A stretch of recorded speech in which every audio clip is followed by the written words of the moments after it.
മകള് പിന്നെ ജയിലിലേക്ക് പോകാനുള്ള സാധ്യത വളരെ വളരെ വലുതാണ്. കാരണം എന്താ വെച്ചാൽ 2 കോടതികളുടെ അപ്പോൾ ആ സാഹചര്യത്തിൽ അതിൻ്റെ ഏറ്റവും കൂടുതൽ രാഷ്ട്രീയ ലാഭം കൊയ്യേണ്ടത് BJP ആണ്. അതെ. എന്നിട്ടും BJP-കാരനെല്ലാം ഈ പഴം വിഴുങ്ങികളെ പോലെ നിശബ്ദരായിട്ട് എനിക്കൊന്ന് ഈ BJP നേതാക്കന്മാരുടെ ഈ ഒരുമാതിരി തരം താഴ്ന്ന അസൂയയും ഒരു തരം താഴ്ന്ന കൊതിക്കറിവും ഒക്കെയാണ് ഇതിന് കാരണം. നമസ്കാരം. മാസപ്പടി കേസിന് അനുമതി നൽകിയ ഹൈക്കോടതി സിംഗിൾ ബെഞ്ചിൻ്റെ ഉത്തരവിനെതിരെ CMRL ഡിവിഷൻ ബെഞ്ചിനെ സമീപിച്ചിരുന്നു. പക്ഷേ ഇന്നലെ തിരിച്ചടിയാണ് അവിടെ നിന്ന് നേരിട്ടത്. അതിനുശേഷം വന്ന AK ബാലൻ്റെ പ്രതികരണം പോലും പതിവ് പോലെ പിണറായി വിജയനെ സംരക്ഷിക്കുന്നതായിരുന്നില്ല.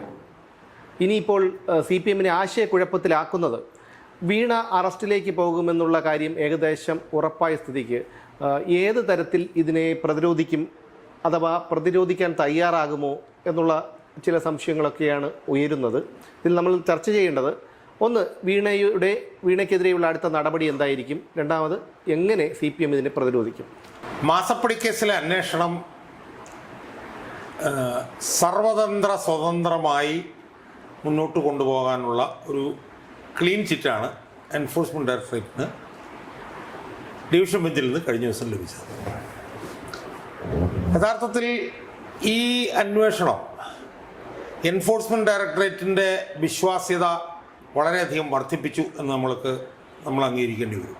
കാരണം ഈ എൻഫോഴ്സ്മെൻറ്റ് ഡയറക്ടറേറ്റ് എന്ന് പറയുന്നത് മോദി സർക്കാർ എതിരാളികളെ പിടിക്കാനും അവരെ നിശബ്ദരാക്കാനും അവരെ പീഡിപ്പിക്കാനും അവരെ ജയിലിടാനും വേണ്ടി ഉപയോഗിക്കുന്ന ഒരു ഉപകരണം എന്നുള്ള നിലയിലായിരുന്നു നമ്മൾ പൊതുവിൽ അതിനെക്കുറിച്ച് കണ്ടുകൊണ്ടിരുന്നത്. എന്നാൽ മാസപ്പടി കേസിലെ അന്വേഷണം EDയുടെ വിശ്വാസ്യത വളരെയധികം വർദ്ധിപ്പിച്ചു എന്ന് നമ്മൾ അംഗീകരിക്കേണ്ടി വരും. കാരണം വലിയ തോതിലുള്ള വിശ്വാസയോഗ്യമായിട്ടുള്ള തെളിവുകൾ ഈ കേസുമായി ബന്ധപ്പെട്ടുകൊണ്ട് പുറത്തു കൊണ്ടുവരാനും വളരെ വിശ്വാസയോഗ്യമായിട്ടുള്ളൊരു അന്വേഷണമാണ് തങ്ങൾ നടത്തുന്നത് എന്ന് പൊതുജനങ്ങളെ ബോധ്യപ്പെടുത്താനും അവർക്കും അതുപോലെ തന്നെ അവരെ തടയാൻ CPM നടത്തിയ ശ്രമത്തിലൂടെയും അവർക്ക് കഴിഞ്ഞു. യഥാർത്ഥത്തിൽ ഈ കേസിൽ അവരുടെ അന്വേഷണത്തിന് കൂടുതൽ വിശ്വാസ്യത ഉണ്ടായത് അവരുടെ പൂർണ്ണമായ പ്രവർത്തനം കൊണ്ടാണ് എന്ന് നമുക്ക് പറയാൻ കഴിയില്ല. കാരണം ഈ കേസിൽ വസ്തുനിഷ്ഠമായിട്ടുള്ള അന്വേഷണം യഥാർത്ഥത്തിൽ നടത്തിയത് സീരിയസ് ഫ്രോഡ് ഇൻവെസ്റ്റിഗേഷൻ ഓഫീസ്. ഈ കേസിൽ തുടക്കത്തിൽ തന്നെ കിട്ടിയ ഒരു വിശ്വാസയോഗ്യത എന്താണെന്ന് ചോദിച്ചാൽ 2023 ഇൻകം ടാക്സ് എൻട്രിങ് സെറ്റിൽമെൻറ്റ് ബോർഡിൻ്റെ ഒരു വിധിന്യായം വന്നപ്പോൾ ആ വിധിന്യായത്തിൽ പറഞ്ഞിരുന്ന കാര്യങ്ങൾ തന്നെ ഈ കേസിന് വലിയ തോതിൽ വിശ്വാസ്യത നേടിക്കൊടുത്തു എന്ന് നമ്മൾ കണക്കാക്കേണ്ടി വരും. കാരണം ആ റിപ്പോർട്ടിൽ ആ വിധിന്യായത്തിൽ പറഞ്ഞിരുന്നത് 2019 കരിമണൽ കർത്താവിൻ്റെ കൊച്ചിൻ മിനറൽസ് ആൻഡ് റൂട്ടെയിൽസ് എന്ന് പറഞ്ഞ കമ്പനിയിൽ ഇൻകം ടാക്സ് നടത്തിയിട്ടുള്ള റെയ്ഡിൽ ഈ വിജയൻ്റെ മകൾ വീണ 2 കരാറുകൾ കൊച്ചിൻ മിനറൽസ് ആൻഡ് റൂട്ടെയിൽസ്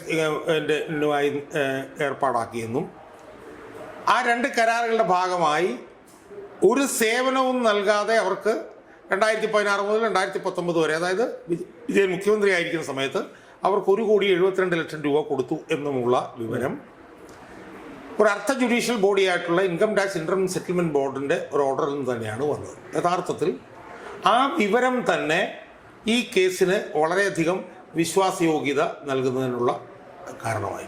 കാരണം അതാർക്കും അതിനെ നിഷേധിക്കാൻ കഴിയില്ലല്ലോ. അപ്പോൾ CPM തന്നെ അതിനെ വേറെ തരത്തിലൊക്കെ സാധൂകരിക്കാനാണ് ശ്രമിച്ചത്. പക്ഷേ സാധൂകരിക്കാൻ ശ്രമിച്ചപ്പോഴും ഒരു സേവനവും നൽകാതെ 1,72,00,000 രൂപ കൊടുത്തു എന്നുള്ള സാധനം അവിടെ വന്നു. അതെ. രണ്ടാമത് ഉള്ള ഒരു പ്രധാനപ്പെട്ട വിഷയം എന്ന് പറയുന്നത് ഈ ഷോൺ ജോർജ് എന്ന് പറയുന്ന BJP നേതാവ്, അയാൾ ഈ കേസുമായി ബന്ധപ്പെട്ട് നടത്തിയിട്ടുള്ള ഇടപെടലുകളാണ്.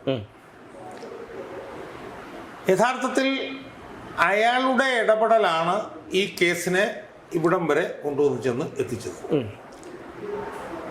അതിൽ നമ്മൾ ക്രെഡിറ്റ് മുഴുവൻ ഷോൺ ജോർജ് എന്ന് പറയുന്ന ഒരു നേതാവിന് മാത്രം കൊടുക്കണം എന്നാണ് എനിക്ക് തോന്നുന്നത്. കാരണം അതിൻ്റെ അർത്ഥം എന്ന് വെച്ച് കഴിഞ്ഞാൽ അതിൻ്റെ പുറകിൽ BJP ഉണ്ടെന്നൊന്നും പറയാൻ ഞാൻ ആളല്ല. അല്ല, ഈ SFIO എന്ന് പറയുന്ന ഒരു അന്വേഷണ ഏജൻസി ഉണ്ട് എന്ന് തന്നെ മലയാളികൾ മനസ്സിലാക്കിയത് ഷോൺ ജോർജ് ഈ ഹർജിയുമായി അവിടെ എത്തിയപ്പോഴാണ്. അതായത് ഷോൺ ജോർജ് ഈ കേസിൽ നിരന്തരമായി എടുത്തിട്ടുള്ള സമീപനങ്ങളുണ്ട്.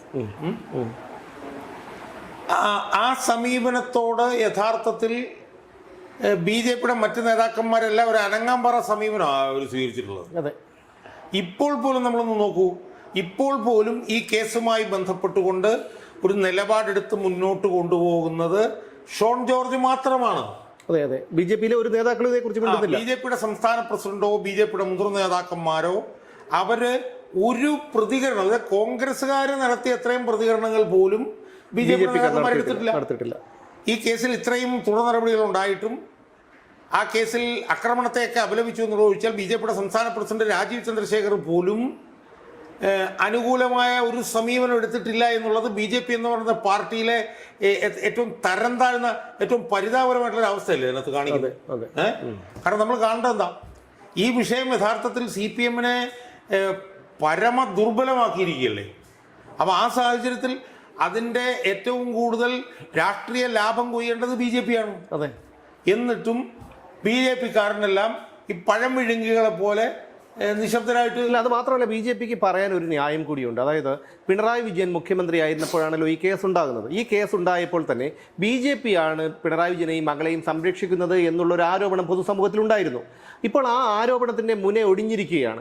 അത് പറഞ്ഞു പോലും BJPക്ക് വേണ്ടി ന്യായീകരിക്കാൻ, അല്ലെങ്കിൽ ഇത് BJPക്ക് അങ്ങനെ ഒരു ഇടപെടൽ ഉണ്ടായിട്ടില്ല, ഇപ്പോൾ BJPയുടെ ശക്തമായിട്ടുള്ള ഇടപെടലുണ്ട് എന്ന് പറഞ്ഞ് അതിനെ ഒരു പ്രതിരോധിക്കാൻ പോലും BJP നേതാക്കൾ തയ്യാറാകുന്നില്ല എന്നുള്ളതാണ് വളരെ പരമദയനീയമാണ്. അതെ അതെ അതെ, തീർച്ചയായും. കാരണം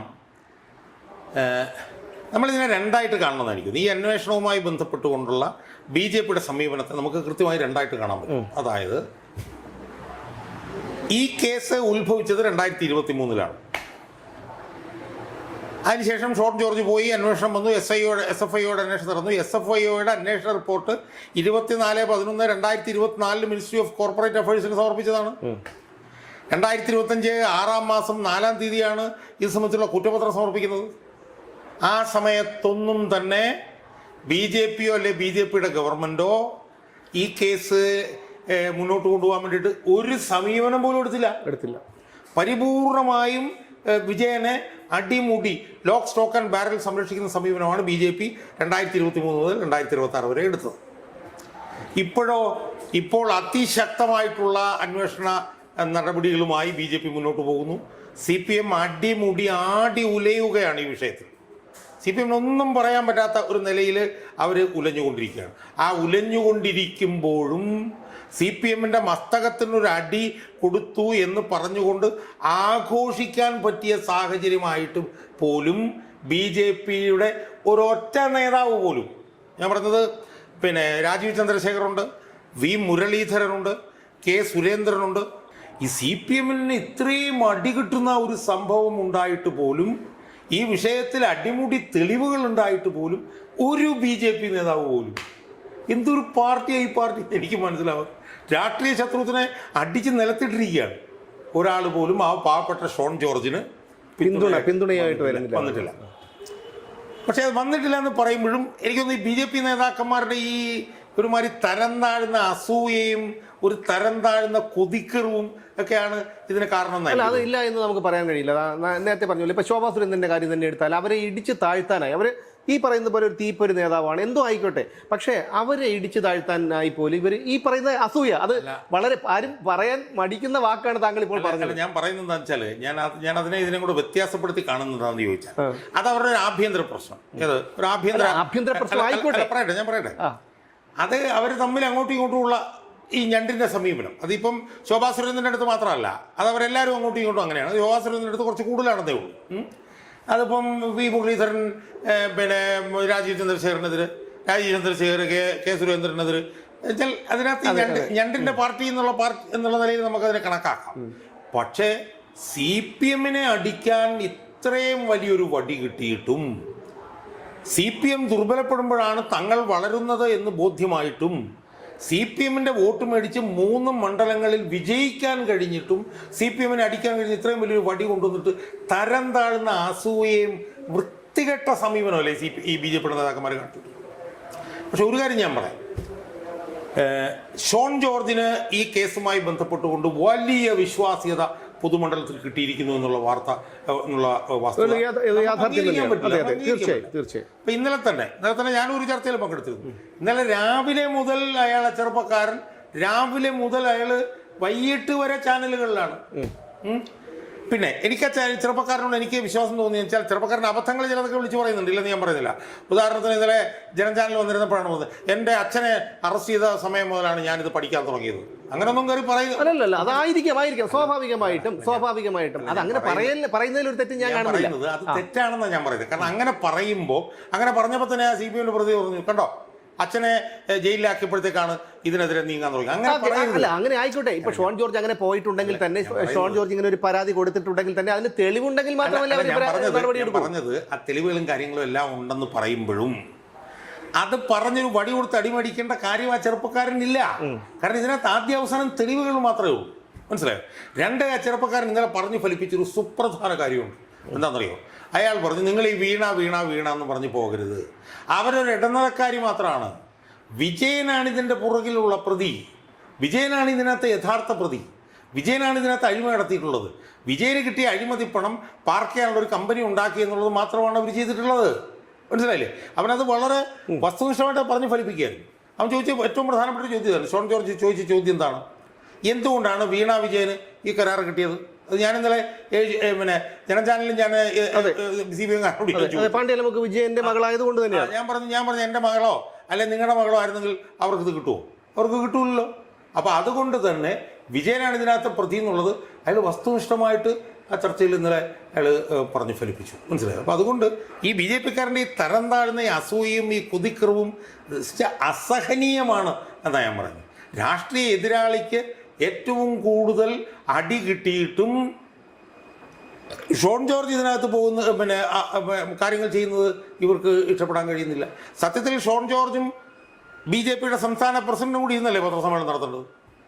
അല്ലേ? അയാൾ വിഷയം നോക്കട്ടെ. അപ്പം അത് ചെയ്യുന്നില്ല.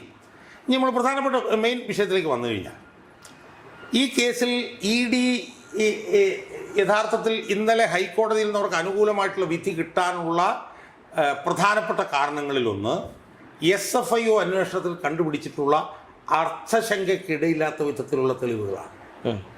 മനസ്സിലായില്ലേ? ചില തെളിവുകളുടെ ഒരു ഘോഷയാത്ര തന്നെ അതിനകത്തുണ്ട്. വീണയുടെ മൊഴി, പിന്നെ ഈ കമ്പനിയും വേറൊരു കമ്പനിയുമായിട്ടുള്ള താരതമ്യം, അതിൻ്റെയൊക്കെ അടിസ്ഥാനത്തിൽ കൃത്യമായിട്ടുള്ള തെളിവുകൾ അവരതിനകത്ത് കൊണ്ടുവന്നിട്ടുണ്ട്. വീണ CMRL നിന്ന് പണം കിട്ടുന്നു. ആ പണം വീണ CMRL കമ്പനിയുടെ മാനേജിംഗ് ഡയറക്ടർ തന്നെ ഉണ്ടാക്കിയ ഒരു കമ്പനിയിൽ നിന്ന് വാങ്ങിയ പണം തിരിച്ചു കൊടുക്കാൻ വേണ്ടിയിട്ട് ഉപയോഗിക്കുന്നു. അപ്പോൾ ഈ റൂട്ടൊക്കെ വളരെ ക്ലിയറാണ്. അപ്പം ഞാൻ മനസ്സിലാക്കുന്നത് SFIO അന്വേഷണത്തിൽ കണ്ടുപിടിച്ചിട്ടുള്ള തെളിവുകൾ എൻഫോഴ്സ്മെൻറ്റ് ഡയറക്ടറേറ്റ് ഡിവിഷൻ ബെഞ്ചിൻ്റെ മുന്നിൽ അവർ കൊണ്ടുവന്നു എന്നാണ് ഞാൻ മനസ്സിലാക്കുന്നത്. അതാണ് യഥാർത്ഥത്തിൽ ഈ ഡിവിഷൻ ബെഞ്ചിന് അവരുടെ ബോധ്യം കൂടുതൽ ക്ലാരിറ്റി ഉണ്ടാക്കാൻ വേണ്ടിയിട്ട് സഹായിച്ചത് എന്നാണ് ഞാൻ വിശ്വസിക്കുന്നത്. അപ്പം SFIO കണ്ടുപിടിച്ച തെളിവുകൾ അവർ കോടതി മുമ്പിൽ കൊണ്ടുവന്നിട്ടുണ്ട്. SFIO അന്വേഷിച്ച് കണ്ടുപിടിച്ച തെളിവുകൾ തന്നെയാണ് എൻഫോഴ്സ്മെൻറ്റ് ഡയറക്ടറേറ്റിൻ്റെ അടുത്ത ഘട്ടത്തിലുള്ള അന്വേഷണത്തിൽ അവർക്ക് ഏറ്റവും സഹായകരമാകുന്നത്. കാരണം അവരുടെ മുമ്പിൽ കുറേ തെളിവുകൾ ഇപ്പോൾ ഉണ്ട്. മനസ്സിലായോ? അതെ. എന്ന് പറയുന്നത് രണ്ട് കാര്യങ്ങൾ എനിക്ക് തോന്നുന്നുണ്ട്. ഒന്ന്, അവരുടെ ലോക്കർ തുറന്ന് പരിശോധിക്കാൻ പോകുന്നു. അത് വളരെ നിർണായകമാണ്. അവരുടെ ലോക്കറൊക്കെ തുറന്ന് പരിശോധിക്കുമ്പോൾ അതിനകത്ത് വലിയ വിഷയങ്ങളുണ്ടാവും. അതിൻ്റെ കാരണം എന്താണെന്ന് ചോദിച്ചാൽ, ഈ വിജയൻ സ്വപ്നത്തിൽ പോലും ചിന്തിച്ചിട്ടുണ്ടാവില്ല ലോക്കർ തുറക്കുമെന്നല്ല. ഈ അന്വേഷണത്തിൽ BJP സർക്കാർ വിജയനെതിരാകും എന്ന് വിജയൻ സ്വപ്നത്തിൽ പോലും ചിന്തിച്ചിട്ടുണ്ടാവില്ല. കാരണം കഴിഞ്ഞ 10 വർഷമായിട്ട് മോഡി പിണറായി വിജയനെ സംരക്ഷിച്ചുകൊണ്ടിരിക്കുകയാണ്. പൊടുന്നതിന് ഇങ്ങനെ ഒരു മാറ്റം വരും എന്ന് അയാൾ വിചാരിച്ചിട്ടുണ്ടാവില്ല. ഈ got on the wrong foot എന്ന് പറയും. നമ്മൾ അപ്രതീക്ഷിതമായി ഒരുത്തം വന്ന് നമുക്കൊരു ഇടി എന്നിട്ട് പോകുമ്പോൾ നമുക്ക് പ്രതിരോധിക്കാൻ പറ്റില്ല എന്ന് പറഞ്ഞതുപോലെയാണ് അപ്രതീക്ഷിതമായിട്ട് ഈ റെയ്ഡ് നടന്നത്. അപ്രതീക്ഷിതമായിട്ട് ഇപ്പോൾ ലോക്കറിൽ എന്തെങ്കിലും ഉണ്ടെങ്കിൽ തന്നെ മാറ്റാനുള്ള അവസരം അവർക്ക് കിട്ടിയിട്ടില്ല. ബാങ്കിന് നിർദ്ദേശം കൊടുത്തിട്ടുണ്ട്, അവരറിയാതെ മാറ്റരുതെന്ന്. അല്ല, ഞാൻ പറഞ്ഞത് അന്വേഷണം റെയ്ഡും ഒക്കെ നടക്കാൻ സാധ്യതയുണ്ട്. ഇതിനകത്ത് ഇ ഡി നടത്തിയൊരു മാസ്റ്റർ സ്ട്രോക്ക് എന്ന് പറയുന്നത് എന്താ? ഇ ഡി നടത്തിയൊരു മാസ്റ്റർ സ്ട്രോക്ക്, വിധി വന്ന് 12 മണിക്കൂറിൽ റെയ്ഡ് നടത്തി. മനസ്സിലായില്ലേ? അപ്പം അതുകൊണ്ട് എന്ത് പറ്റി? ഇതിന്റെ രേഖകൾ മാറ്റാനോ ഇത് ലോക്കറിലുള്ളത് മാറ്റാനോ ഇതിനൊന്നും ഒരവസരം കിട്ടിയില്ല. അപ്പം അതുകൊണ്ട് തന്നെ ലോക്കറിനകത്തുനിന്ന് നമ്മൾ വിചാരിക്കാത്ത നിലയിലുള്ള കണ്ടുപിടുത്തങ്ങൾ വരാനുള്ള സാധ്യതയുണ്ട്. 2, ഇവരുടെ കയ്യിൽ നിന്ന് 3 ഫോണുകൾ പിടിച്ചിട്ടുണ്ടെന്നാണ് ഞാൻ ഇപ്പോൾ മനസ്സിലാക്കുന്നത്. ഈ 3 ഫോണുകളിലൊക്കെ ഒരുപാട് എഴുത്തുകുത്തുകൾ, ഇമെയിലും ഇതിൻ്റെയൊക്കെ ഒരു പിടി ഡീറ്റെയിൽസ് ഉണ്ട് എന്നാണ് ഇപ്പോൾ കേൾക്കുന്നത്. മൂന്നാമതായി മനസ്സിലാക്കുന്നത് ഇവരുടെ വീട്ടിൽ നിന്ന് നിർണായകമായൊരു ഡയറി പിടിച്ചിട്ടുണ്ടെന്നാണ്. ആ ഡയറിയിൽ ഇന്ന ആൾക്ക് 2, മറ്റേ ആൾക്ക് 5, മറ്റേ ആളിൽ നിന്ന് 10, അല്ല അവർക്ക് കൊടുത്തു നല്ല ഇന്ന ആള് 5, 5, 2, 3, 1 എന്നൊക്കെ പറഞ്ഞിട്ടുള്ള കണക്ക് വെച്ചിട്ടുണ്ട്. അപ്പൊ അത് സ്വാഭാവികമായി ഇ ഡി സംബന്ധിച്ച് വളരെ എളുപ്പമാണ്. കാരണം പേര് വെച്ചിട്ടുണ്ട്, ആ പേരിലേക്ക് അവർക്ക് പോയച്ചാൽ മതി. മനസ്സിലായി? അപ്പൊ 1 ലോക്കർ തുറക്കുന്നത്, 2 ഫോൺ എടുത്തത്, 3 ഡയറി. മനസ്സിലായോ?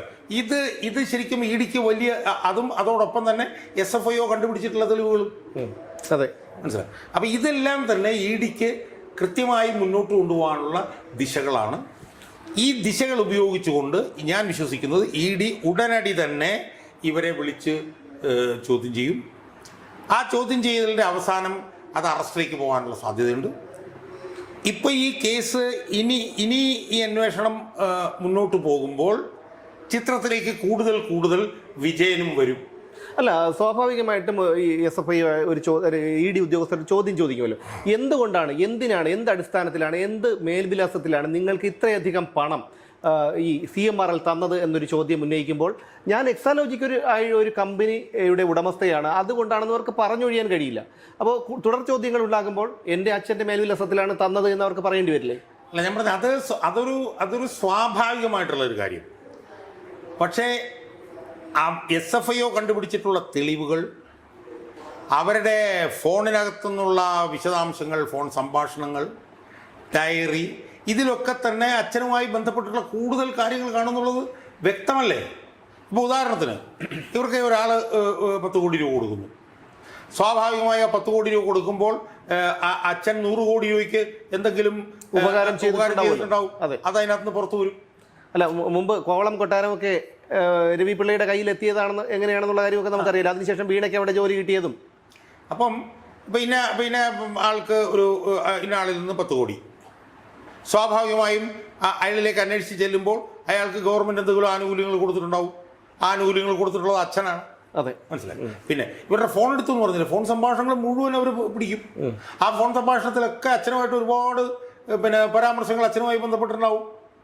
കാരണം ഇതൊന്നും നമ്മളൊരു പ്രശ്നം എന്താ പറയുക, നമ്മൾ ഈ കള്ളത്തരം കാണിക്കുന്നത് പിടിക്കപ്പെടും എന്ന് വിചാരിച്ചിട്ടല്ലല്ലോ. എന്നാൽ പെട്ടെന്ന് നമ്മൾ പിടിക്കപ്പെടുമ്പോഴത്തേക്കും നമുക്ക് ഒന്നും മറച്ചു വെക്കാൻ പറ്റില്ല. ഇത് മുഴുവൻ അന്വേഷിക്കുന്നവരുടെ കയ്യിലേക്ക് പോകും. അപ്പം സ്വാഭാവികമായും ഇവർക്ക് കിട്ടിയ പണത്തിലൊക്കെ തന്നെ അച്ഛനുള്ള ഇൻവോൾവ്മെൻറ്റ് സംബന്ധിച്ച് ഒരു പിടി തെളിവുകൾ പുറത്തു വരും. അതുകൊണ്ട് അടുത്ത ആഴ്ചയിലൊക്കെ നടക്കുന്ന അന്വേഷണത്തിൽ മകൾ മാത്രമല്ല അച്ഛനും ചിത്രത്തിലേക്ക് വരും എന്നുള്ളത് ഉറപ്പാണ്.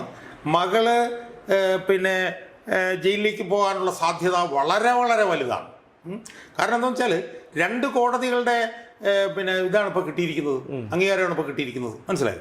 ഇത് സുപ്രീം കോടതി പോയാലും നിലനിൽക്കാനുള്ള സാധ്യത വളരെ കുറവാണ്. അത് 2-3 കാര്യങ്ങൾ ഞാൻ കാണുന്നുണ്ട്. ഒന്നെന്ന് പറയുന്നത് 2 കോടതികളിൽ നിന്ന് വിധി വന്നു കഴിഞ്ഞാൽ സുപ്രീം കോടതി ചെല്ലുമ്പോൾ തന്നെ സുപ്രീം കോടതി ഇത് കൺകറന്റ് ജഡ്ജ്മെന്റ്സ് ആണല്ലോ, ഇത് സിംഗിൾ ബെഞ്ചും ഡിവിഷൻ ബെഞ്ചും തള്ളിയതാണല്ലോ എന്ന് പറയുന്ന ഒരു നെഗറ്റിവിറ്റിയിലായിരിക്കും അവർ സമീപിക്കുന്നത് തന്നെ. കാരണം വെച്ചാൽ സിംഗിൾ ബെഞ്ചിൽ ഒരു ജഡ്ജിയേ ഉള്ളൂ, ഡിവിഷൻ ബെഞ്ചിൽ 2 ജഡ്ജിമാരുണ്ട്. അതുകൊണ്ട് തന്നെ അവര് ഇത് അഡ്മിറ്റ് ചെയ്യാനുള്ള സാധ്യത പോലും കാണുന്നില്ല. അല്ല, അത് മാത്രമല്ല 20 ദിവസം ഈ സുപ്രീം കോടതിയെ സമീപിക്കാൻ വേണ്ടിയിട്ട് 2 ആഴ്ചയോളം സമയം ചോദിച്ചിരുന്നു. അതുപോലും കോടതി അനുവദിച്ചില്ല. അപ്പോൾ അതിനകം തന്നെ ഇവർക്ക് നടപടികളിലേക്ക് നീങ്ങിക്കൂടെ? ഇത് ഇ ഡിയുടെ ഒരു അന്വേഷണം തടയുന്നതിന് വേണ്ടിയിട്ടുള്ളൊരു ഹർജിയാണ്. അപ്പോൾ അതും ഒരു നെഗറ്റീവാണ്. എന്തിനാണ് അന്വേഷണം തടയുന്നത്? അന്വേഷണം നടക്കട്ടെ എന്ന് സുപ്രീം കോടതി ഡിവിഷൻ ബെഞ്ച് തന്നെ പറഞ്ഞിരുന്നു. അപ്പം നോക്കുമ്പോൾ അന്വേഷണം, അപ്പം മാത്രമല്ല ഇ ഡി പറയാൻ പോകണം എന്താ, ഇവർ അന്വേഷണം തടയാൻ വേണ്ടിയിട്ട് നടത്തിയുള്ള എല്ലാ ശ്രമങ്ങളും ഇ ഡി കോടതിയെ ബോധ്യപ്പെടുത്തും. അപ്പം രണ്ടാമത്തെ പ്രധാനപ്പെട്ട കാര്യം എന്ന് പറഞ്ഞാൽ ഇത് അന്വേഷണത്തിൽ അത് നെഗറ്റീവാണ്. മൂന്നാമത്തെ പ്രധാനപ്പെട്ട കാരണം നമ്മൾ ഇന്നലെ വിധിന്യായം ചർച്ച ചെയ്തപ്പോൾ നമ്മൾ പറഞ്ഞിരുന്നു. അതായത് ഇതിന് സമാനമായിട്ടുള്ള വിഷയം സുപ്രീം കോടതിയുടെ ഒരു 3-അംഗ ബെഞ്ച് പരിഗണിച്ച ആ വിധിന്യായം അടിസ്ഥാനപ്പെടുത്തിക്കൊണ്ടാണ് ഹൈക്കോടതി ഡിവിഷൻ ബെഞ്ച് ഈ വിധി പറഞ്ഞിരിക്കുന്നത്. അങ്ങനെ വരുമ്പോൾ സുപ്രീം കോടതിയുടെ ഒരു വിധിന്യായം പറഞ്ഞുകൊണ്ടാണ്. അപ്പൊ സ്വാഭാവികമായും സുപ്രീം കോടതി അതിനെതിരെ വിധിച്ചു കഴിഞ്ഞാൽ സുപ്രീം കോടതി വിധിന്യായത്തിന് എതിരായിട്ട് വിധിക്കേണ്ടി വരും. അപ്പൊ അതുകൊണ്ട് തന്നെ സുപ്രീം കോടതിയിൽ നിന്നും ഇവർക്ക് അനുകൂലമായിട്ടുള്ള ഒരു തീരുമാനം കിട്ടാനുള്ള സാധ്യത ഏതാണ്ട് ഒരു 0.5% പോലും ഇല്ല. അങ്ങനെ വരുമ്പോൾ ഇത് എൻഫോഴ്സ്മെന്റ് ഡയറക്ടറേറ്റ് അന്വേഷണം കടുപ്പിക്കും. എൻഫോഴ്സ്മെന്റ് ഡയറക്ടറേറ്റ് ഞാൻ പറഞ്ഞ പോലെ തുടക്കത്തിൽ ഞാൻ പറഞ്ഞ പോലെ അവരുടെ വിശ്വാസ്യത വർദ്ധിപ്പിക്കുന്ന ഒരു കേസാണ് ഈ കേസ്. ഈ കേസിൽ അവർക്ക് പോസിറ്റീവായിട്ട് തീർപ്പുണ്ടാക്കാൻ കഴിഞ്ഞാൽ അത് അവരുടെ വിശ്വാസ്യത വലിയ തോതിൽ വർദ്ധിപ്പിക്കും. പിന്നെ അടുത്തൊരു പ്രശ്നം എന്താണ്? അടുത്തൊരു പ്രശ്നം എന്ന് പറഞ്ഞാൽ എൻഫോഴ്സ്മെന്റ് ഡയറക്ടറിലെ ഉദ്യോഗസ്ഥന്മാരെ അവരെ ആക്രമിച്ച ഒരു കേസാണ് ഈ കേസ്. ഇനി ഇത് ആവർത്തിക്കാതിരിക്കാനുള്ള ഒരു അതിനേക്കാൾ പ്രധാനം അവരെ ആക്രമിക്കുകയും അവരെ പരിക്കേൽപ്പിക്കുകയും ചെയ്തൊരു സംഭവമാണ് ഈ സംഭവം. അതുകൊണ്ട് അവരെ വല്ലാത്തൊരു പ്രകോപിച്ചാണ് അവർ നിൽക്കുന്നത്. പക്ഷേ എനിക്കൊന്നു ബംഗാളിൽ സന്ദേശ് ഖനിയിൽ പോലും ഇത്ര വലിയ ആക്രമണം ഉണ്ടായിട്ടില്ലല്ലേ? അതെ, അതെന്തോ അന്വേഷണത്തെ തടയാൻ ശ്രമിച്ചേ ഉള്ളൂ. മനസ്സിലായോ? അപ്പം ഇതിൻ്റെയൊക്കെ പശ്ചാത്തലത്തിലാണ് ഈ കേസ് അന്വേഷണം ഊർജിതപ്പെടുത്തണമെന്ന് പറഞ്ഞുകൊണ്ട് എൻഫോഴ്സ്മെന്റ് ഡയറക്ടറേറ്റിന്റെ ഡയറക്ടർ ചരിത്രത്തിലാദ്യമായി കൊച്ചിയിലേക്ക് വന്നത്. ഇവരെ വേണേൽ ഡൽഹിയിലേക്ക് വിളിപ്പിച്ചാൽ മതി. അപ്പോൾ ഇതെല്ലാം കാണിക്കുന്നത് എൻഫോഴ്സ്മെന്റ് ഡയറക്ടറേറ്റ് എത്ര സഗൗരവമായിട്ടാണ് ഈ കേസ് അന്വേഷിക്കുന്നത് എന്നാണ് ഇതിൽ നിന്ന് കാണുന്നത്. അപ്പോൾ അതുകൊണ്ട് തന്നെ എനിക്ക് തോന്നുന്നു അടുത്ത ആഴ്ച മകളെ സംബന്ധിച്ചിടത്തോളം മകളുടെ അച്ഛനെ സംബന്ധിച്ചിടത്തോളം നിർണായകമാണ്. മകൾ അറസ്റ്റ് ചെയ്യപ്പെടാനുള്ള സാധ്യത വളരെ വളരെ വലുതാണ്. വളരെ വളരെ വലുത് എന്ന് മാത്രം പറഞ്ഞ് നമുക്ക് അതിനെ തള്ളിക്കളയാൻ കഴിയില്ല. കാരണം ഇത്രയും ഗുരുതരമായിട്ടുള്ള ഒരു കുറ്റകൃത്യം നടത്തിയ ഒരു സ്ത്രീയെ, ഒരു പ്രതിയെ, അത് ഒരു രാഷ്ട്രീയ നേതാവിൻ്റെ അല്ലെങ്കിൽ മുൻ മുഖ്യമന്ത്രിയുടെ മകളാണ് എന്നതിൻ്റെ പേരിൽ അറസ്റ്റ് ചെയ്യാതിരിക്കുന്നത് ഒരിക്കലും അങ്ങനെ ഒരു സംഭവം ഉണ്ടാവില്ലല്ലോ. അല്ല, അതിപ്പോൾ ഞാൻ പറഞ്ഞത് അതവർ ഒരുപാട് മുഖ്യമന്ത്രിയെ തന്നെ അറസ്റ്റ് ചെയ്തിട്ടുണ്ട്. അതെ, അതുകൊണ്ട് അതിനകത്ത് കാര്യമില്ല. പക്ഷേ ഈ കേസ് ഞാൻ പറഞ്ഞതുപോലെ EDയുടെ വലിയ തോതിലുള്ള വിശ്വാസ്യത വർദ്ധിപ്പിക്കുന്ന ഒരു കേസാണ്. എന്ന് മാത്രമല്ല, ഇവരെ അറസ്റ്റ് ചെയ്തില്ലെങ്കിൽ ഇവർ നാളെ ഒളിവിൽ പോയി എന്ത് ചെയ്യും?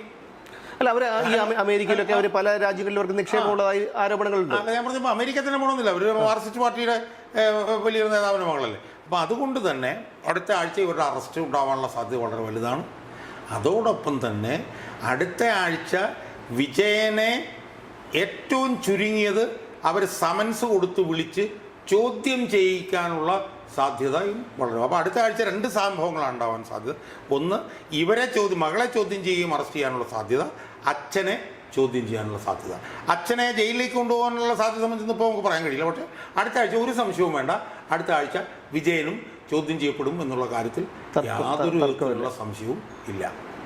എന്തായാലും ഇത് തന്നെയാണ് ഇനി സംഭവിക്കാൻ പോകുന്നത്. കാരണം ഇത്രയും കാലം BJPയുടെ ഒരു ഒത്താശയോടുകൂടി പിണറായി വിജയൻ സംരക്ഷിക്കപ്പെട്ടു നിൽക്കുകയായിരുന്നു എന്നുള്ള ആരോപണത്തെ ശരിവെക്കുന്ന കാര്യങ്ങളാണ് നടന്നത്. പക്ഷേ ഇപ്പോൾ കാര്യങ്ങളൊക്കെ മാറി മറിഞ്ഞിരിക്കുന്നു. പിണറായി വിജയന് മുമ്പ് പലപ്പോഴും പറഞ്ഞിട്ടുള്ളതുപോലെ കീറക്കടലാസിൻ്റെ വില മാത്രമായിരിക്കുന്നു. അങ്ങനെ വരുമ്പോൾ സന്ദേശ് ഖലി ആവർത്തിക്കാനിടയുണ്ട്. സന്ദേശ് ഖലിയിൽ നടന്നതിനേക്കാൾ ഗുരുതരമായിട്ടുള്ള ആക്രമണമാണ് ED ഉദ്യോഗസ്ഥർക്കെതിരെ നടന്നത് എന്ന് മാത്രമല്ല, കൂടുതൽ കേന്ദ്ര അന്വേഷണ ഏജൻസികൾ കേരളത്തിലേക്ക് എത്തുന്നു, CPM നേതാക്കളെയും പിണറായി വിജയനെയും ഒക്കെ ലക്ഷ്യമിട്ടുകൊണ്ട് എത്തുന്നു എന്നുള്ള ഒരു സൂചനകളൊക്കെ ഇപ്പോൾ വരുന്നുണ്ട്.